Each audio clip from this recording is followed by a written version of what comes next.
It's not only me that walk these pathways and live here and swim in these oceans and surf, everybody does. And so tourism gives me a bridge to pass on that information to connect people up as being the next custodians.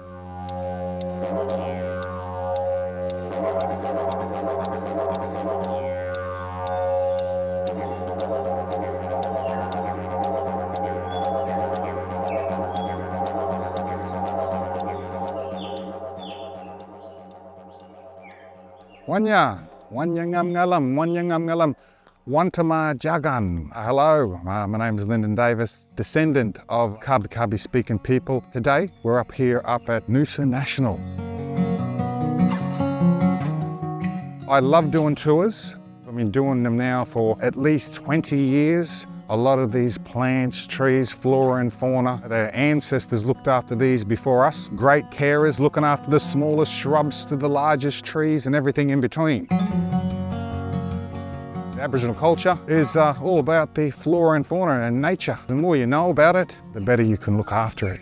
Part of that custodianship is knowing places and names. And yes, we know this place is Noosa. Noosa National Park, everyone knows Noosa. Oh, great surfing spot. The original term for this area, Wantima. Wantima is the actual name for the actual headlands, the Noosa headlands, where our families would call it Wantima. These landscapes had ancient stories that our ancestors knew. A lot of families today really don't know a lot of those stories. By connecting with the landscape, it can send you on that pathway of thinking about it more.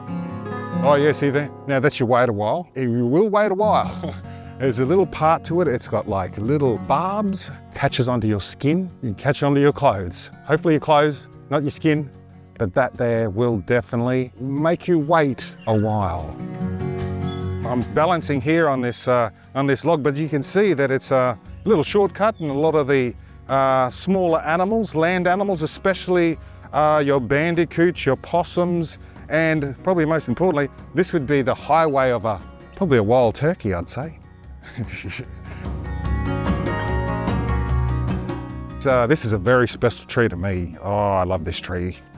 Well, I love all the trees, I love them all, but this one's like a little bit special. No, it's not. Sorry about that, trees. No, you didn't hear that. My auntie Eve gave me this, was after Uncle Clifford Monkland, and she said his name Dupai. Dupai, she said, your name Dupai now.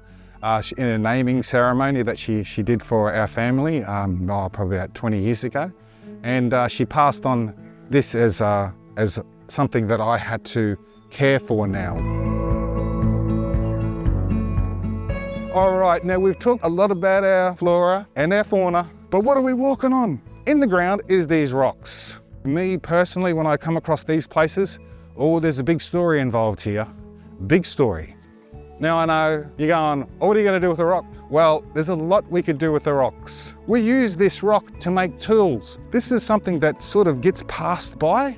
Everyone looks at the boomerang. Everyone looks at the spear, the canoe. But how did you make the spear and how did you make the canoe? You could find this rock traded to Western Queensland, to Northern New South Wales, to Central Queensland, and vice versa. You'll get rock from there all the way up here in the Noosa districts. And I can tell you what, if you were to trade an axe, you would get at least 2 boomerangs, a spear and a shield. That's how much it's worth. In our terms, if you lived near a place like this, they would call you a rich blackfella. Oh, what are you? Look at you, wow. I'd like to thank you all for coming along and booking my tour. I can't wait to share my culture with you. Your way. Kalanguanya.